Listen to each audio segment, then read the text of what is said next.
Nasamsam ng mga otoridad ang tinatayang mahigit 2 milyong pisong halaga ng shabu mula sa isang high-value individual sa isinagawang buy-bust operation.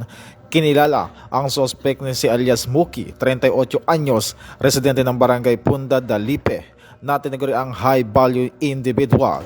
Pinangunahan ng San Jose Municipal Police Station, Antique Provincial Police Office at Philippine Drug Enforcement Agency ang operasyon na nagresulta rin sa pagkakarecover ng inupahang sasakyan ng suspect. Ayon sa pulisya, nagtagal ang surveillance ng 5 hanggang 6 na buwan at ang supply ng shabu ay mula sa Iloilo. Nagbabala rin ang mga otoridad sa iba pang drug pushers na itigil ang kanilang illegal na gawain. Ito ang bagong PNP para sa bagong Pilipinas, serbisyong mabilis, tapat at nararamdaman.